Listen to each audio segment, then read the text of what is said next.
Ladies and gentlemen, welcome back to the channel. My name is Chris, the High Guy Jacobs, and today we're going to go through the actual updates on the game that have been released.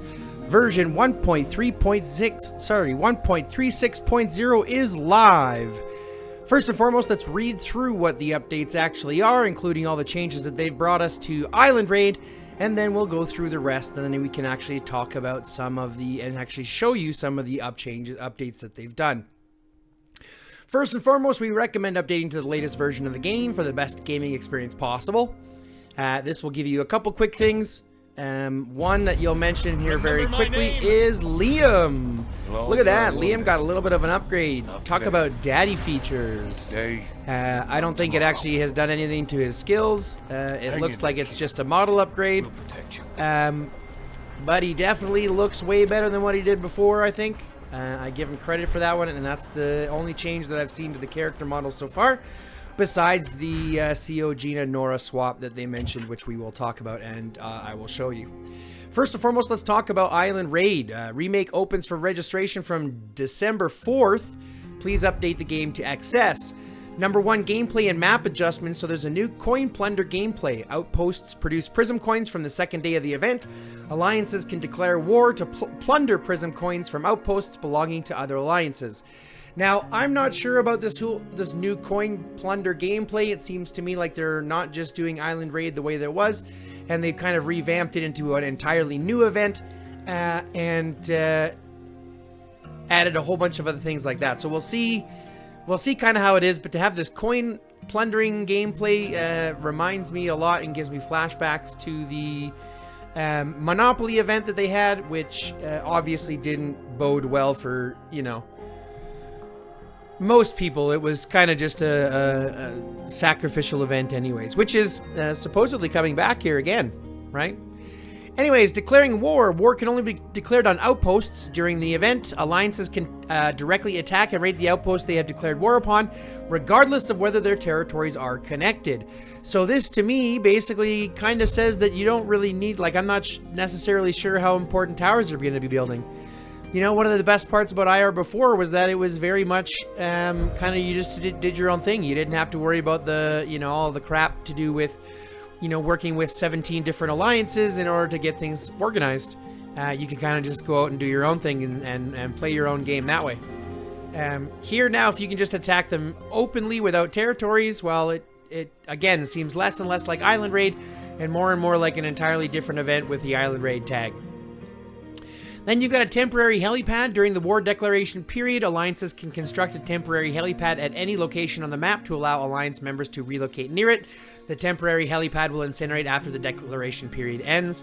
So this, I assume, is to allow you to bring troops in without having to bring your troops or your helipad or your shelter over, pardon me, since you don't have to have it connected by towers anymore.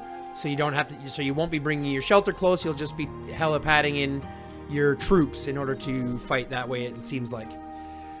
Plundered prison coins will be included in the combined coin rankings from the third day of the event and counted in the event rankings. Again, I'm not sure why they're opening these things on different events, different days of the event. This year, outposts producing coins themselves is only open on the second day. Plundering coins is only open on the third day. Like, it's really kind of changing the entire, like I said, the event of Island Raid. It seems like it's an entirely different event now. So we'll see. Added a miasma zone. A new miasma zone has been added to the center of the map. Players can't construct watchtowers in the miasma zone or relocate shelters there. The miasma zone will dissipate once the required buildings are open. So basically, I'm sure that's just to kind of slow down the progress, so you're not building to the 8 right off the bat in the first day and then building all the way around it. Obviously, this will give you the capability to kind of dissipate that from there. And hopefully slow that down, I guess. Added speed rescue. During the event, elixir heal will be added to the hospital. That allows you to use rescue elixirs to immediately heal wounded units. Okay, while evacuating, 65% of wounded troops in the hospital will be returned, and the HJ station will return a percentage of lost troops daily. So this is going to be basically just to kind of deal with fighting every day. While evacuating, I guess that only means at the very end you're going to have those returned. Not like every single day like in Genesis War. So it seems like you'll only have them returned when you leave at the end of the map, though you'll have aid station returning troops a percentage of troops daily. I'm not sure what that percentage will be, and if that will compound with the 10% that you get for having your troops returned for your privilege pack, right? Your monthly privilege pack. All right, D, War Meets War adjustment. The original War Meets War event will be converted into an island trial event that grants trial coins. An island store will also be added. So War Meets War is going to be gone and converted into a store-based system where you fight for coins, and then a store will be added. I'm not sure why they took War Meets War out, but it seems like they're taking it out in lieu of a work for trial coins in your store and choose your own rewards. I don't know why they can't do both. The fact that they're just taking it out kind of seems like a piss off. They should have added both, because if you think about it, they've added both for Archipelago Raid, as you have War Meets War and the special store afterwards for how you perform. So I'm not sure why they did that, but that's kind of a dick move in my opinion. Number 2, rule adjustments. Your duration, so it's now just been shortened down to 3 days instead of the full, I think it was 7 days previously, where it was 2 days of registration and 5 days of fighting. So now it'll probably be just 5 days where you have 2 days of registration, 3 days of fighting. Alliances with 50 or more active members. So now they're trying to get people, because before this used to be 40. Now they're trying to, it looks like, consolidate players more. 50 or more active members with shelter level 16 or more can register and take part, and then obviously split into the top 2,200. So again, you can only participate if you've got 50 members above level 16 shelter, and as long as you're within the top 2,200 alliances in the game. Other alliances will not be able to participate above 2,200. Alliance building material production. Helipads continuously produce alliance building materials, occupy settlements to increase their production. That's going to be the same cement type stuff that you had before. The more level buildings you get, the more cement you generate. And then obviously the more cement you generate, the more towers you can build, and yada, yada, yada. Okay? So that seems to be the same type of thing. Helipad will continuously produce alliance building materials. Previously, I guess you had to do donations. That's what it was. You had to donate. You had to put donations as an individual player. So now they'll just happen continuously. I guess kind of like GW. Excuse me. Other optimizations. Added battle participation preference system. Alliance members can state their preference in participating in battles, and Alliance officers can consider their preferences when registering for war events. So basically, what that means here now, if you go into the Alliance, they have this button up at the top.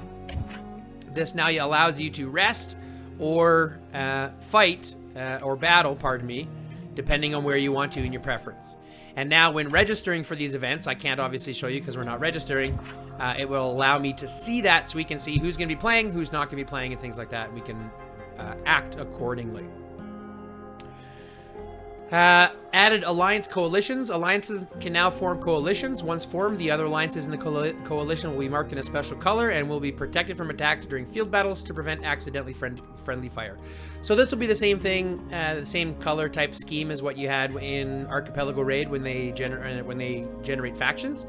So instead of being the same color, being either blue or red, you'll now have a color like orange, which will mean that you'll have to like double click them in order to attack their troops, versus accidentally just dragging your troops and attacking them accidentally that way. Again, you've got the new merit reward system. Alliance leaders can distribute merit chests to Alliance members based on their performance. They've added that too. So they've got the merit rewards as well as the this rewards trial coin store, obviously at the cost of War Meets War. So we'll see what kind of fights will actually need to take place. If it's no longer about fighting and troops and things like that anymore. Because that's kind of the biggest thing it says to me. This removal of War Meets War, this transferring of War Meets War, kind of removes, at least to me, unless it's all based on, if it's the same kind of reward system that they do with AR versus the same kind of reward system, some other type of reward system, then they might change my opinion. But this basically here, like we were talking about War Meets War, if they remove it, it kind of removes the need to fight and earn so many billions of points. Just hang tight. We're getting some technical difficulties here. This will probably kick us out and come back in. Unfortunately, this is the ramifications of working on Starlink. The internet is pretty okay for the most part, and then sometimes it just poo-poos the bed. As I've been said before, as I'll say again, it's poo-poo buckets. Yep, see? Connection interrupted. Please log in again. All right, so now we're back. Let's go down here again. We've just gone over the reward systems for there and the coalitions. So number 2 point, we're looking at new hero upgrade adjustments. So hero levels will no longer be limited by hero star ranks. Instead, hero levels will be limited by the headquarters level after the update. So that means that once you get to level 25 of a headquarters, you can level all of these guys up to 60 without limitations based on their stars. Before, you had to actually level them up based on their stars. But now you can go ahead and just level them up this way without actually needing to use and do stars from there, right? So now he's level 11, even though he's only 1 star. You can go ahead and do it from there. I'll just put it in the leader one for now, and we'll kind of figure that out later. But basically the benefit to that is that you can now have, well, I don't really know if it's a benefit nonetheless, but it does mean that your co-leader actually matters a little bit now. The co-leader actually, so originally the way it was written, it was talking about expeditions for your troop size. But now, let me just recruit this guy. This is another one that you end up getting. These types of things where you got to check out your front door. This just added this in the update we'll talk about after.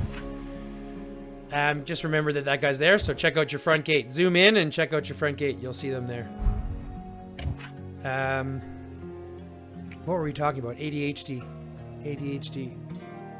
So hero levels will no longer be limited. So the big thing here is that you don't have to upgrade their hero stars in order to upgrade your hero levels. So you can have them 1 star level 60, which is going to be more important now because in number 2 adjusted the base squad capacity values for each headquarters level. So the capacity at maximum level remains unchanged at 150,000 troops. But let's go take a look here. Is this here we get it? No, but I think it's in squad capacity 166,000, and then the co-leader now brings 50% of theirs as well. Right? Check this out right here. 50% of the leader hero of the same level. A level 60 hero can have 50,000 troops in their squad as a leader, but can only have 25,000 troops when as an assistant. So if you look at someone like Master Jin, for example, squad capacity is 150,000, right? Plus your hero level and your commander equipment, blah, blah, blah. If you're bringing in... sorry, the hero level is going to be at level 60. Right here. Remember my name. The hero level 50,000 means that now I can bring plus an extra 25,000 because of the next hero level as my co-leader. So now if I look over here, what was my max before at 224,000, my new max limit is 247,500. So this allows us to bring more troops out in the field on every march. Right? Depending on the levels of your leader and your co-leader and their equipment and things like that. Now, unfortunately, my what's her face is only level 40, I guess. So now I can level her up to 60 in order to get those extra troop counts. But now it matters because before it didn't matter. And this is one of the things. Before it didn't matter if you had your co-leader didn't matter almost at all. It only mattered their skills. Well, now their level matters. So now it's their level and their skills. Because their level means you're bringing more troops. Okay, so let's look at that again. The squad capacity of assistant heroes will now take effect on expeditions. So whenever you're out and about, assistant heroes increase squad capacity by 50% of leader heroes of the same level. So they're going to bring an additional 25,000 troops. Or 50% of what their leader level is. So, like I said, now we can see there's going to be bigger troops out in the field, which, let's remind you of a couple things. Because there's allowing for bigger troops, go into your arena, into your defense, and make sure that you actually set those for the larger march sizes. Because if you don't, you're losing out on having the extra, the extra troops that it gives you. Of the century. Right? So make sure you go through all of these and increase those max troop counts, because you'll have an additional amount of troops to be able to go in and make yourself just a little bit stronger in those fights. But it's there. It's in the arena, for example. It's in the semi-truck, for example. Right over here when you're doing your personal escorts. So if you're doing your saved lines, for example, if you're raiding and you're doing your saved lines on here, like if I'm going here, for example, and I'm going to try to raid, I'll show you what I mean, those saved lines. We can just raid that. That's fine. I'll start it. These saved lines here, make sure you go in and update them so that they got the max troop counts, so that you get those extra troops. Every little bit of troop matters in the fight, okay? So don't forget to have those on. Continuing down the list here, we're almost done.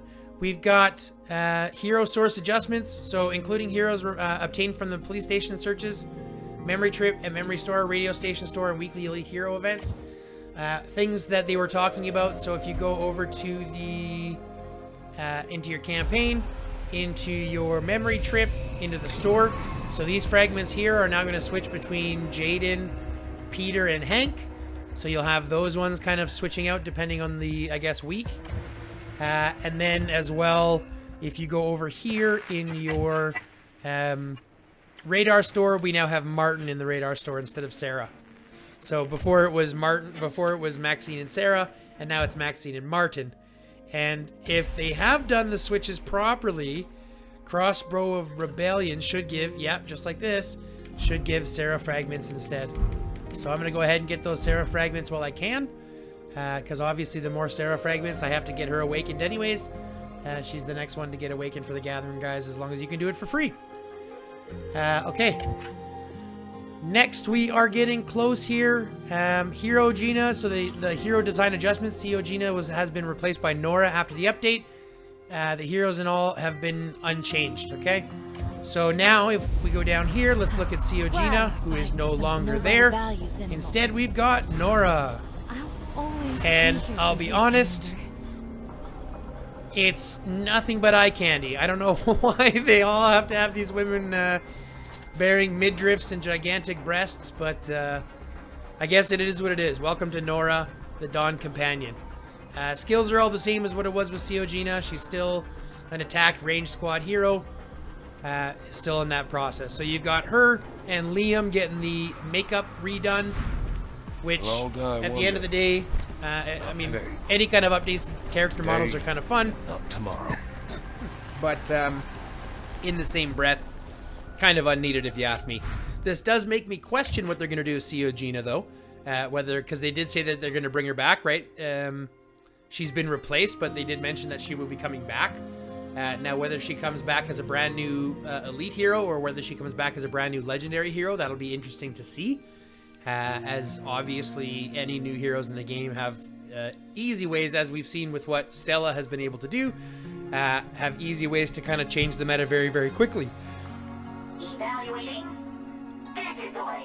So we've got the Thanksgiving event starting on the 25th. Actually, we've got a fairly busy week if you look in the schedule. We've got Back Alley Doctor starting. We've got Grand Revival. Alliance League is starting. Glorious Revival is happening. You've got Gunfire Gala, the Thanksgiving Parade, where we've got this new skin, which honestly looks pretty dope. Not really worried about the construction speed because I'm done with construction, but heal speed is good. I don't mind that as a buff. Obviously, it's going to be one of those $9.99 type skins. And then, going from there, it doesn't look like there's going to be a legendary skin to go with it, though, which is totally fine. These other skins are kind of nice, too. And like I said, the heal speed's pretty good. It's not actually a bad, to be honest, for free buffs and for cheap skins. Not only does it look good, in my opinion, but the buffs are actually pretty good. Obviously, your construction speed only matters once you have all the construction already done. Which I'm at that level now, but it still takes a long time. So if you don't have it done, this will be a good skin to get, and I promise you it'll be somewhere in the $9.99 range or something like they've done in the past. Okay, let's continue out. We are just near the end of it here. Before we can finish off, we've got that Thanksgiving event started. All-Star Night matchmaking optimization. So matchmaking for Splendid, Steel, and Top Commander will be separate. For Splendid, Steel, and Top Commander will be separate. Basically, I'm thinking this just means that you'll end up paired more with people that spend the same way you do or compete the same way you do. Because ideally, they want whales competing against other whales because that's what's going to generate the most amount of money for them. If you're a whale, for example, and you're competing against people that don't spend very much, you'll obviously not spend near as much as you would have to if you're whaling against or competing against another whale. So they'll probably have that type of matchmaking a little bit more specific to Splendid, Steel, and Top Commander. And so hopefully we'll start to see some more balance in that situation. Then you've got your district showdown optimizations. This is the Monopoly event I was talking about. So they're going to increase the number of mysterious merchants to 2 and add a new gem pack. That's regardless. That's just if you want to pay for it. They're going to improve the district alley rewards, which is always good. Again, the chance of you getting that without gold dice is very limited. So make sure you save your gold dice so that you can use them appropriately. And you'll need obviously 2 golden dice to really take advantage of the district alley, so that you can 1 land on the space and then 2 pick the rewards that you want. Optimized other user experience details. So I'm not sure exactly what that is within the district showdown, but I assume it'll be to do with clicking the buttons or how it looks or how it works, as they always have. Next, we've got a new squad skin. Another new squad skin already called Thor's Hammer. Let's go take a look at this one because truth be told, folks, it is pretty badass. Like, I don't know about you, but this one here looks really good. I think they've really kind of done well over the last ones here. This one's not as good. I really appreciate this one. The B-Duck one is fantastic, but Thor's Hammer, like, just looks epic. I'm a huge fan of this. If I had the extra funds and income to get it, I would, but obviously, I'm a small YouTuber still, so we're not at that level. Eventually, hopefully, at some point, we'll get there. Now, let's continue on. We're just nearing to the end, so we've got Ace Survivor optimizations. After the auto-gather duration ends, the squads will complete gathering the current resource node before returning to the shelter. I guess previously to this, they would stop exactly at 6 hours or exactly at the time limit, regardless of what was left. So this will give them more of a chance to finish up those nodes and leave less scraps behind. Optimize the sound effect of the B-Duck squad skin on the map, and then other bug fixes and optimizations. So some of the optimizations you'll see, I noticed this one here myself that I just kind of wanted to mention. If you go to your police station, mine's over here, and you search one, right? Even if it's a free one, you now have the capability of, they've added this one here. You can now search 1, search 10, or search all. So I'm not sure why or who asked for that, but now you can search in groups of 10. If you don't want to do all of them, or you don't want to do just one, you can do them in groups of 10. Okay, so that's one of the changes that I've noticed here as well. Outside of the heroes that are there and things like that, obviously troop counts are all going to go up a little bit and things like that. So whether there are any other massive big changes, go ahead and post them in the comments, because I haven't been able to find any other kind of quality of life upgrades or things like that. But basically there is a whole bunch more to think about. Obviously, one of my biggest opinions with the increase into the amount of troops you're taking in the field, they should have increased the hospital capacities as well, but they didn't. So we're still looking at, basically just bringing more troops to battle to die and not having a way to protect them as much. So it's a really 6 of one, half a dozen of the other situation. Because now, if you think about it, it also means that if you're using a 50% buff, well, you're bringing almost 400,000 troops into battle at once. And, well, I think it's like 385,000 or something like that. Well, if you're bringing 5 troops, right, at 385,000, your hospital is going to fill up instantly to the point where you're already going to be losing troops after the first march. Whereas right now, you bring in, 5 marches at 1,500 and you still have at least a little bit of space left beforehand. So they should have opened up at least a little bit more of the hospital as well to allow us to injure more troops before them dying. But again, that's just my own opinions. Obviously, if you have other ones... Oh, one of the things I noticed, they hid some of the things up here behind special promo. So the customization contest and the mega armament sale, both of which are actually really good packs. Just to mention them, the mega armament sale is one where you can actually get this cheap. So $2.99 for this one and only $9.99 for the second one. And that provides you a decent amount of armament points and obviously fragments as well. The customization contest is a little bit more expensive, $4.99, and I believe it's $14.99 for this one. It might also be $9.99, I don't remember, but it's one or the other. And then what you're looking for are those tier 3 devices and that high carbon steel. Okay, this is for your vehicles. So both of those packs are still pretty good, now hidden behind the special promo. Just look at them over there. But that's it, guys. That's all for the updates. Let me know in the comment section down below what you guys think of them. Obviously, there's a ton of bugs going on right now, so I'll tell you right now, do not use resources from your bag, as a lot of times they're not showing up in the actual farmed resources at the top. And same with players donating resources to players. So kind of just sit on it because the update has just gone live. There's a whole bunch of bugs, and we want to kind of let the developers lead to it. So I don't necessarily want to say play lightly, but play lightly. Because at the end of the day, you don't want to lose out on those resources. We've had people lose, tens of millions of resources by trying to use them and not being able to have access to them. So hopefully the developers fix that bug soon and then compensate, appropriately. It's been happening since the update went live. So. But that's it, guys. That's all for today. I appreciate you so much. Thanks very much for tuning in. If you haven't already, click the like button, click the subscribe button, and don't forget again to comment down below any of the other bugs or any of the other issues that you have, or even opinions you have on the updates as well. As we always want to get a good idea what the community thinks. Okay, if you haven't already. Check out thcemporium.ca for any of your The Hi Guy or the Mrs. merch. We've obviously got a new podcast out called The Hi Guy's Joints of View, which is available on any of your podcasting services, Spotify, Apple, Samsung, all that kind of stuff. So find it there, The Hi Guy's Joints of View. You can't miss it. You'll get an in-depth look at who I am, a little bit more of my opinions, and obviously the community that I live in. And a little bit more to do with, cannabis and stuff like that. So if you're a cannabis enthusiast, feel free to log in over there. But that being said, guys, thanks very much again for tuning in. Love, peace, chicken grease, and until next time, stay lifted.